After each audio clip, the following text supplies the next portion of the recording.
Oh, sorry. You know what? No, you know what? We're starting it that way. We're not going to do any countdowns or anything like that. We're just going to have you going... Trying to get that out before we started. So, welcome back to the Fearless Games Outcast. This is episode 2. Electric Boogaloo. I don't apologize if it's a little echoey in here. We're in the battle station room, as it were, the hobby room in my home. And we don't have much sound insulation here, so... It's better than my hobby room, which is just a folding table that I occasionally put in my kitchen area, and my roommate gives me weird looks. Yeah. But your roommate tends to give you weird looks just in general. Indeed. Yeah. In any case, it's been a little while since the first episode. I apologize if you can hear the laughter and screaming from the other room. We have a large number of people over at the moment because today is a very special day. Today is February 27th, and thus it is Pokemon Day. Woo! Today marks the 20th anniversary of the original release of Pokemon Red and Green in Japan. Mm-hmm. Red and Blue were released in the United States in September of 1998, so 2 years later. Right. But still, 20 years of Pokemon, pretty solid. We picked up Red and Blue from the eShop today, the original Red and Blue. Yep. Those are pretty solid. We've been playing that all day. Matt picked the wrong starting Pokemon? You really mispronounced the word right. No, definitely wrong. Okay, you know what? Listen, Bulbasaur is love. Whoa, what happened? We stopped? No, we didn't stop. My computer does this weird thing where it'll click shit randomly. Oh, okay. Yeah, so, no, the window just disappeared. No, Bulbasaur is love, Bulbasaur is life. However, Squirtle is the second best choice. So, I'm just going to say that Squirtle is the best choice. You're wrong. No, I'm not. You're quantifiably wrong. Only in a head-to-head battle at level 5. Head-to-head battle at just about any level. Oh, yeah, any level. Really. Yeah, so I'm having a lot of fun with that. Yep. That's pretty much all we've done today. I'm excited for the recent announcement of Pokemon Sun and Moon, though I am frustrated that we have no news about Pokemon Go. Well, since it's a different producer, because it's not being made by the Pokemon guys technically, or Nintendo, it's going to have different news about it. Yeah, well, I just want to know what's going on. That's my problem with it. So we haven't heard a thing since it was announced. We don't know the release date. We don't know how far along they are. We don't know anything about how the game is going to work. I thought they were planning on giving us information this year. The head producer or whatever at Niantic is speaking at the Games Day conference in March. Oh, okay. That's March 14th through 18th. Oh, Pi Day, you say? Yeah. I mean, but during the announcement, it was supposed to be the release was supposed to be early 2016. Okay. In my opinion, after March, it's no longer early 2016. Yeah, it's like March is like the end of the first quarter of 2016. Right. Once you get into April, that's mid 2016. Yeah. I mean, it's just looking at what the plan is. It's going to be like Ingress, which was Niantic's other game, right? With a Pokemon theme, which hopefully will make it better because Ingress got really boring really fast to me. Well, even beyond that, it's like Ingress in that you will be going around and events will occur on the map around you, but that's probably where the similarities are going to start and end. Hopefully. Like the combat system, I don't know what the combat system in Ingress is like, but it's not Pokemon. It's you click and you attack the nodes. Right. And then you just use your little attacks. Hopefully it's just straight Pokemon battle system. Yeah, that would be the ideal, or at least something like it. Like a light version of it I'd be fine with, but if it's something of just hit Bulbasaur so that he does Vine Whip at the node, yeah, fuck that. Exactly. And I assume nodes will just be like catching Pokemon spots or like wild Pokemon pickups. Right, we don't know. My big concern about Pokemon Go, however, is how much data it's going to use. Oh, tons. Because I have a very small data plan. I have about 1 gig of data every month. So I might get boned. Let me think, because I was playing Ingress on my current phone, which... I played on my current phone with my limited data plan, and I lost my unlimited because Verizon sucks. No, I love Verizon. But anyways, no, it's fine. It doesn't use it too much. You're going to kill your battery because you need your GPS on the whole time. Battery's fine. I have a little external battery. Like, I don't mind that. Yeah. There's an easy way to solve the battery issue. But the data issue, if it goes through my whole gig in a couple of days, I don't think I'm it's not gonna going to play the game. bad. You know, because, like, what I'm thinking is if... excuse me. If most of the Pokemon generation, event generation is done client-side, like, if all of that stuff can be created by your phone rather than having to download it, and all of the actual data usage is just GPS and saves, Yeah. then it should be that, should be okay. except for, like, battling. But then again, if you're going to battle a friend, just find a Wi-Fi spot. Right. Yeah. And trading. Yeah. Now, one thing I've noticed in the community for Pokemon Go, because I joined the Pokemon Go subreddit because I'm excited for this game. I'm rolling my eyes right now. He's actually not. He's lying to you. I'm trying to, but I don't roll my eyes good. The thing that I find most interesting, and the thing I disagree with the community, or at least the subreddit community, the most with, is a lot of people are saying they don't want global trading in the game because they think that it'll mean that they don't have to get up off the couch and they can just get whatever Pokemon they want from their home. And I disagree with that because you still got to go out and catch Pokemon to trade. You still need Pokemon to catch. And it's like, I'm not going to trade you a Kangaskhan for a Rattata. It's just not going to happen. Yeah. Also, they did say that they're going to. I don't know the right term for it, but like you only get certain Pokemon in certain geographic locations. Yeah. Well, not only that, but the I don't know if they've confirmed it, but some of the things they've said point towards certain countries having exclusive Pokemon. Yeah. Like, Kangaskhan might be Australia. That's what I was going to say. And if that's the case... Sorry, I just totally put my foot on your super patriotic toolbox. It is an American flag toolbox, yes, that's true. America.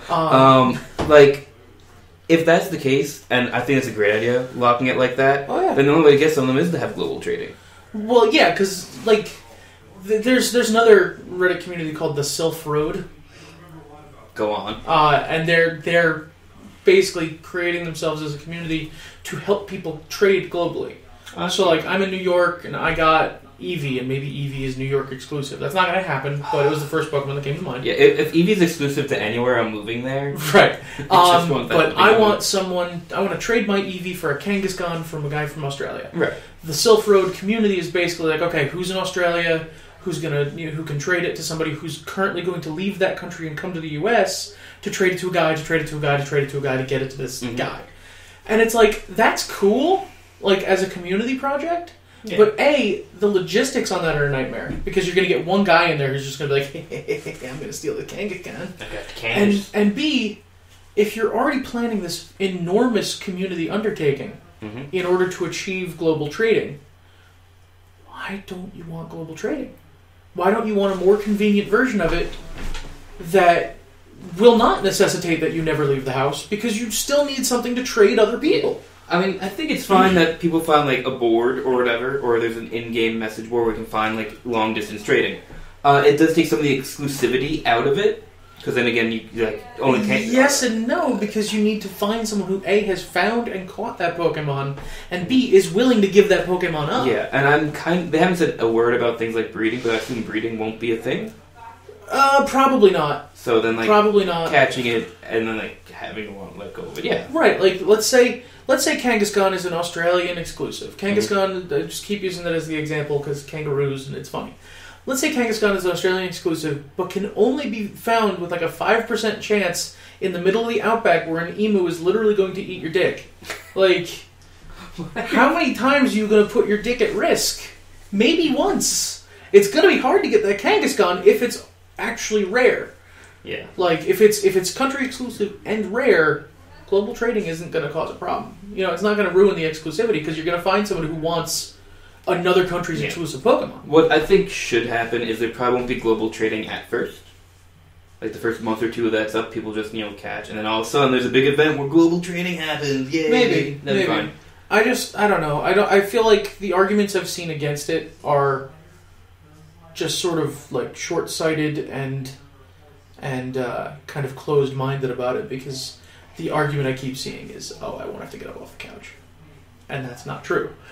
Like, it's demonstrably untrue. Because you still need to get other Pokemon, you still need to trade Pokemon, and to go to all the cool fights and You'll stuff. be able to catch, I'm sure you'll be able to catch some Pokemon from your couch. Yeah. Like a Rattata? Right, Rattata, Pidgey. Oh, I better be able to catch a Pidgey every 2 seconds where I live right now. Well, where you live, you'll probably be able to get Pidgeys, Grimers, and actually, potentially, Eevees. If you look in the Pokedex, Eevee lives in urban environments. That's true. And I live in actually, thinking about it, Eevee's, the only place you ever get an Eevee is a city. Yeah. So, but I might have to go into Manhattan proper, not the wonderful trash hole that is Brooklyn. Yeah. Oh, trash hole, you'll be able to get Garbodor. What the heck's a Garbodor? You don't know what a Garbodor is? No idea what a Garbodor is. I apologize for the typing sounds, everyone. I need to show him what a Garbodor looks like. So I have not played a Pokemon game since Gold. We're really clear about that? What is this thing? Well, Garbodor is the evolution of Trubbish. Stop. What 5th grader did they get to So this is Trubbish. He's a trash bag. Trubbish is great. I love Trubbish. Garbodor is what happens when Trubbish bursts. You got too much trash. It looks so bad. It's pretty bad. The drawing is horrendous. But that's I don't want to. I'm sorry. I don't want to be mean and critique an artist and calling their art bad, but this is not a good drawing. Did I ever show you Vanillish? I've seen Vanillish. Yeah. Vanillish has my respect because it's so dumb. Yeah, I do kind of like Vanillish. I don't really like ice types, so I'll never use it. Yeah. But I do like Vanillish. Because water types are the best. But yeah, Garbodor. You'll be able to get Trubbish and Garbodor where you live. I'm going to have a full-on trash army. Yeah, exactly. 3 Grimers, 3 Trubbish. You actually might be able to get Magnemite. Magnemite would be cool. Magnemite, and then we'd have to find a way to trade that down to James. Yeah. Well, if he plays Pokemon Go, he'll better. I'm trying to figure out what I'd be able to catch in this area. Probably a lot of water types because we're right on the water. You are. But we do have a fair amount of shrubs. Maybe get trees. Like a ferret. No, I'm hoping for grass types. I'm hoping for water and grass types. Is it Sentry a grass type or is he ground type? He's a normal type. He's a normal? The problem I have is I don't get the difference between normal grass and ground. Well, grass is plant. Okay. If it's a plant, it's a grass type. Okay. Ground is if it's sand or dirt. Okay. So Diglett is ground type. Right. Sandshrew is ground type. How's that how's that different from normal? Normal is just an animal from the real world. Like Rattata. It's just a rat. Ferret. Sentry and It's just a ferret. It's a really cartoony. Miltank is just a cow. Tauros is just a bull. So if it's really just Meowth is just a cat. No, Rapidash is a fire type. It's a horse on fire. What about Ponyta? Whatever it's called. Horse on fire. If it's an animal plus a thing. Okay. So if it's a normal animal plus a thing, it tends to be that thing. Like Psyduck is a water type. Right. And he's a psychic or something. Is he water Psyduck is... I'm pretty sure Psyduck is just water. Is Golduck water psychic? We're going to look at it. I think Golduck is water psychic, but Psyduck I'm pretty sure is just water. We're looking it up. See, I love Bulbapedia. I don't care what anybody says. Bulbapedia is one of the best named wikis. Just saying it. Psyduck is water type. Golduck is also just water type. But if you look at Psyduck and Golduck, they're, that's not really a normal looking duck. He's got hands. Yeah, exactly. So it's a duck plus hands, thus water type. Okay. I kind of get that. This is really something that's always confusing. What is the difference between normal and ground? I don't get this. Ground is very if it's there's earthy things that aren't right, rock. Right, exactly. Dirt, sand, clay, mud. I actually don't know if there's ever been a mud ground type. And the pollution Pokemons are all poison type? Yeah, pretty much. Grimer's poison. I'm pretty sure Trubbish is poison. I think those are the only 2 pollution types. Magnemite's electric. Well, Magnemite's electric steel. It's made out of metal. Now it's steel, yeah. Yeah. Steel didn't exist when Magnemite first came out. That's another thing that's throwing me off about playing blue and red again is that my type chart is all modern, so I don't really remember how the types worked out. I don't even know what the type chart is. I forget what types even existed. The type chart is you showed me before grass versus water, fire versus grass. It's just a big box that shows you what types are good against what. Yeah. Fairy type didn't exist in red and blue. So it's true. They were just normal types, weren't they? Yeah. Like Clefable was normal? Yep. A lot of things that became fairy were normal before. Which probably only added to your confusion. Yeah. Because things change. Clefairy and Jigglypuff don't fall under my categorization of normal animal. Right. But now they're fairy types, so it's okay. Right. It makes sense then. But Eevee, normal animal, it just sort of looks like a fluffy little adorableness. On Eevee, Eevee's my favorite. Yes. I didn't say that 4 times already in this I don't know anybody who doesn't like Eevee. So Eevee's one of those like solid favorites to have. Because it always turns into something people really like. Well, even beyond that, I don't know anybody who dislikes base Eevee because it's adorable. Yeah. But we need more Eevee types. Yes. I need all the Eevees. I want an Eevee for every type. Yeah. And there's 18 types. And we only have. Counting on his fingers. We have 8 Eevees. Counting on his fingers. Not including Eevee itself.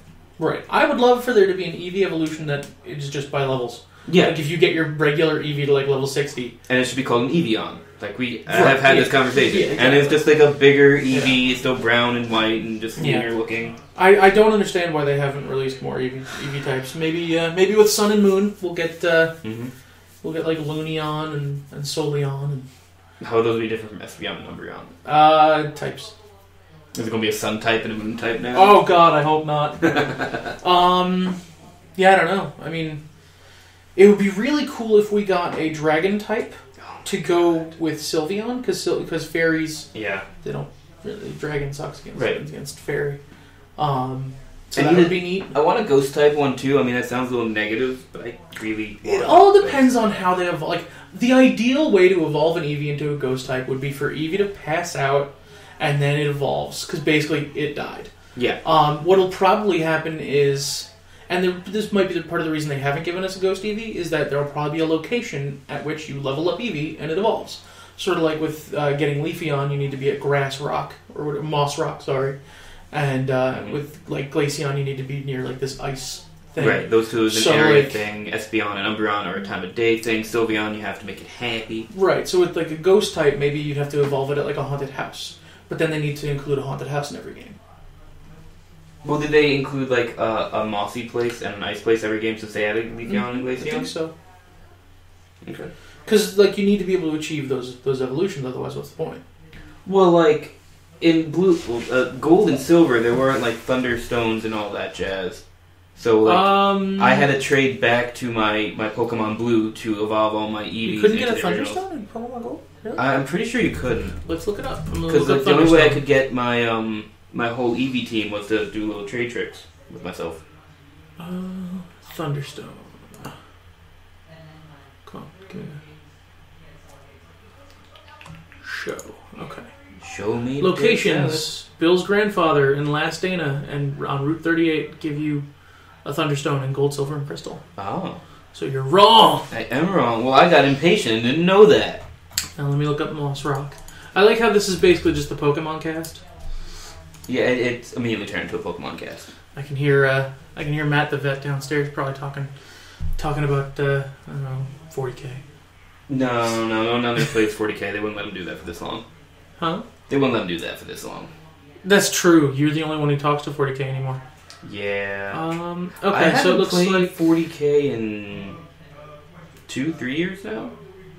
Because we got into Infinity and I moved out of the standard area and I can't get to a shop that has 40K. Infinity is pretty good. Infinity is good. Yeah, it looks like there's been a Moss Rock in every game since Leafeon was introduced. Okay. Which would make sense. And it's not always the same. Like one time it's like a little rock. One time it's a big rock. One time it's a corner rock. Like just a But a rock is easier to place than exactly. It's just a mossy rock. Graveyard, somewhere with death stuff. Yeah, so that's the thing with Eevees is like, however they put, like that's what I'm wondering with Sylveon is that you have to do the Pokemon-Ami thing to get Sylveon, or rather to get Eevee to evolve into Sylveon. Mm-hmm. Like you have to make it super duper happy through Pokemon-Ami. So are they going to change it for future generations, or is Pokemon-Ami just a permanent addition to the Pokemon franchise? You know what would be really great? If no one realized that if you made it super upset, it would evolve into a dragon type. It's been there the whole time. They would have announced that. I know. But I actually did. I was talking to Robin the other day, and I was like, it'd be really cool if there were an Eevee evolution that only evolved if it hated you.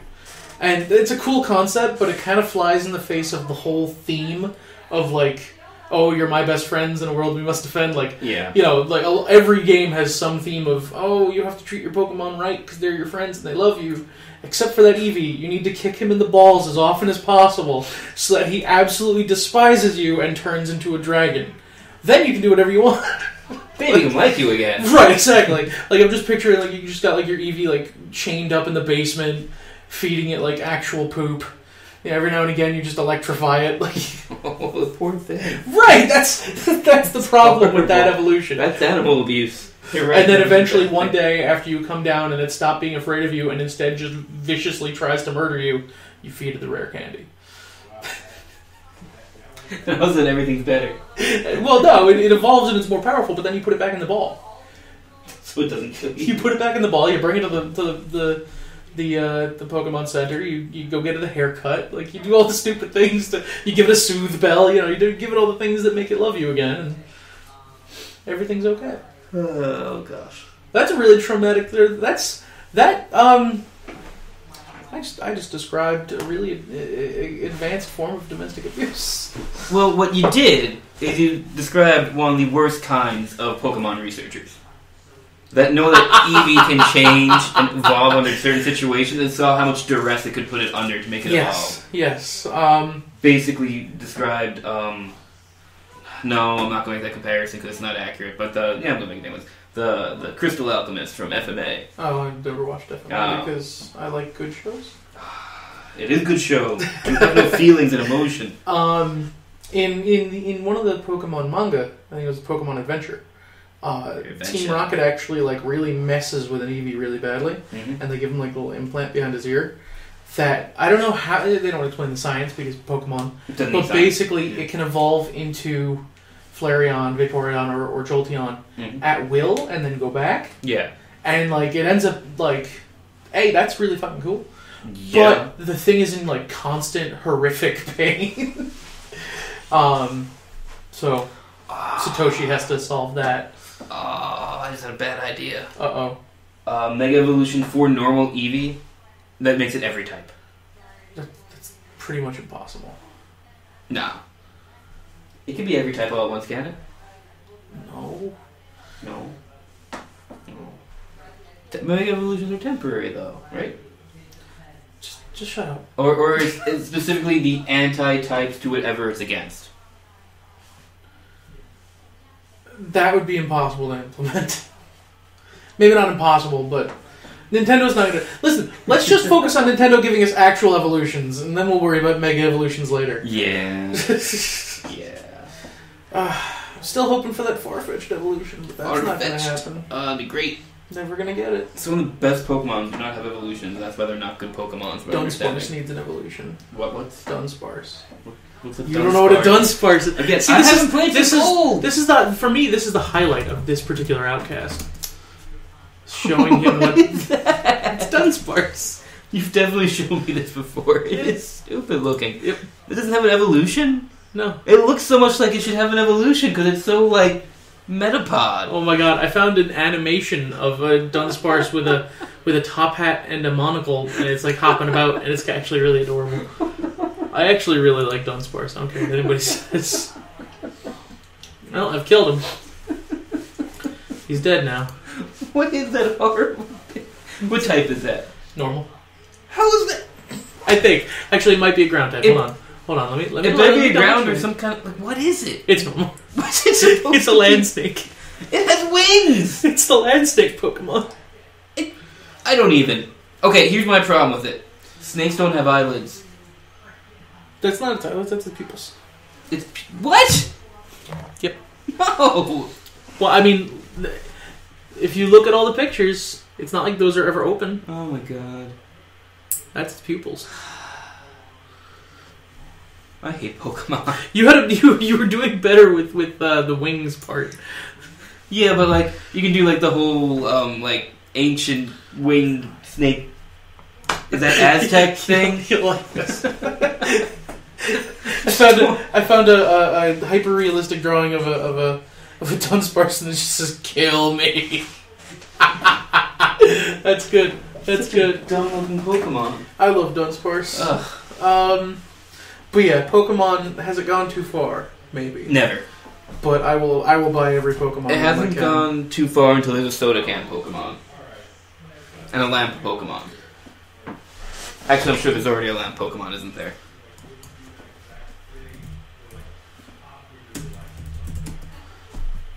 Yep. Damn it. It looks kind of cool though, so I'm okay with it. There's also a candle Pokemon. That makes sense. Yeah, it's called a Chandler? Well, it's the evolved version. Oh, that's adorable. It's almost like Chandler. Pokemon. Yeah. Chandelure. Excuse me. Other than Pokemon, though, we've been doing some Infinity stuff. Yep. We're slowly getting better at not sucking at the rules. Yeah, those rules are complicated. It's just we keep missing, like, little things, or we read something really specifically and don't read the exception. Like, unfortunately, we're confusing speculative fire and intuitive fire for a little while. Right, but that's part of what makes it complicated. Yeah. I'm not saying the rules are bad, I'm saying they're complicated. The rules are awesome, but they are complicated. Yeah, so it's very hard to master the game, but it's a lot of fun. Mm-hmm. The models are super cool. Yeah. And, we're getting ready for... Yeah, I don't mind making an announcement. We're going to do a little tournament. Yeah. We're going to have a little in-house tournament, put it on the channel. It'll be fun. 4-player ITS proper tournament, 300-point list probably. And whoever wins is going to get the prize, because we're actually going to pick up like one of those tournament packs. Yeah. Because why not? Mm-hmm. Yeah, no, Infinity is really solid. I like painting the models. Also, fuck 40k at this point. Yeah, it's there. I said it. Yeah, you said it. Infinity's just been more fun. Yeah. After 40k made me hate all metal models, Infinity made me like them again, surprisingly. I don't hate painting them and as it's much. just, Corvus Belli, they're not necessarily the perfect company, but they don't feel like Games Workshop. No. They're constantly... One thing that I really like that they've been doing is they do have a constant release schedule. There's usually something new every month. Mm-hmm. And it's not just like, all of it's just like a big drop. There's like, oh, Blood Angels this week, and all this, and then eventually maybe we'll get to your army that we haven't updated in a decade. No, it's like they get 2 or 3 armies into every release. There's always there's always like one, every month whenever they do a release, which is about once a month. There's usually 3 models they release, thereabouts, and one for each model, or 3 model sets. It's like, here's one for the Yujing, here's one for Pano, and here's one for Combined Army. I do like that they're updating a lot of the old models too. Mm-hmm. Some of those old models are... Some of those old models are ugly as sin. I'll tell you that much. Yeah. But, I showed you the new Sujion, right? Yes, you did. Oh, it's so good. I saw some people on the Infinity subreddit, like, talking shit about it. I was like, what are you talking about? The old one I kind of like, because the old one's awful. The mobile version of it, so the Sujion, or I'm sure we're saying that wrong. Oh, or maybe Sujian, I don't know. I mean, it is like their source, so it might be Jian, but it's Jia, whatever. Yeah. The old one, I like the mobile form because it looks like a robot. Yeah, the mobile form is okay. So it has 2 forms. There's mobile and combat form. Is that what it's called? Yeah. So mobile form is like goofy. supposed to be quick and fast, and the old one's kind of like a 4-legged spider. It kind of looks like a Tachikoma from like Ghost in the Shell, obviously. And yeah, the standing form looks kind of. Yeah, he looks like he's doing a little jig. The new one's awesome because the mobile form, it looks like a freaking giant. Panther. It looks like a panther. I'm gonna go with lion, but panther's good. It looks like a predatory cat. Yeah, it looks fast and fierce. And the combat form looks like a dude. Like it looks like a big, scary dude. It's a much better combat form than the old one. I'll give you that. Yeah, they're both. I like them both better. I really do. I will never pick up that model for one specific reason. What? I don't want to paint 2 models like exactly the same to represent the same model. Because like it has 2 forms. There's 2 models for it, right? Yeah.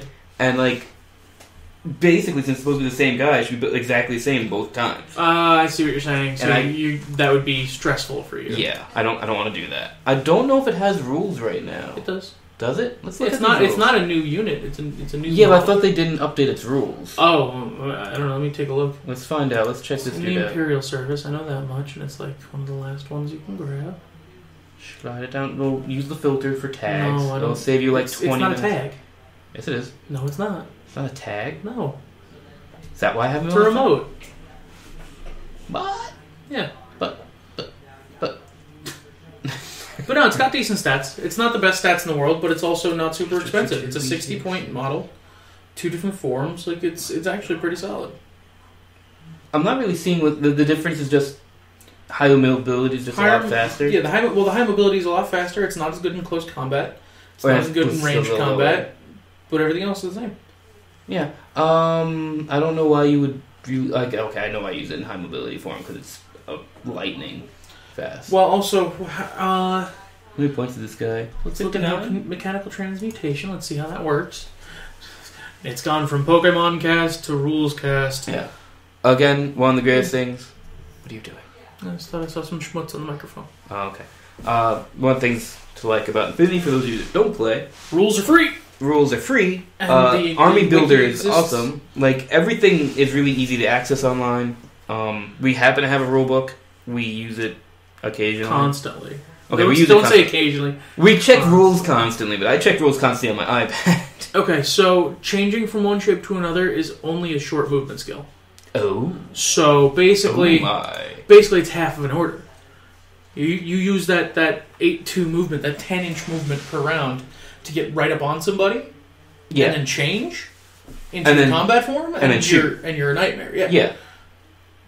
Like you use 1 order to move 10 inches, and then shoot, or you use 1 order to move and transform. So 8 inches transform, and then you have a whole other order to shoot and do whatever, or shoot then transform back, or what have you. Interesting to note that the high mobility form does not have hackable, but the combat form does. Really? Mm-hmm. Another reason to use the high mobility form. Fascinating. Also, high mobility form has multi-terrain. The other one does not. Well, that makes sense. Yeah. Decent weapon loadouts. No, I'm probably going to pick it up for my Imperial Service. Right. Army. I am not, because I'm not playing Imperial Service. Well, it's because you made the wrong choice. No, JSA 3. You're a weeaboo. No. If they do that invincible... Oh, yeah. I'm looking forward to more sectorials. Yeah. But yeah, right now I'm working on painting up my models for the tournament. Working on practice. Well, I'll work on practicing more later once I'm done with my Pokemon hype, which will never end. Yeah, it really won't. But how long have we been at this? I don't know. It's probably been short, but okay, we're just over 30 minutes.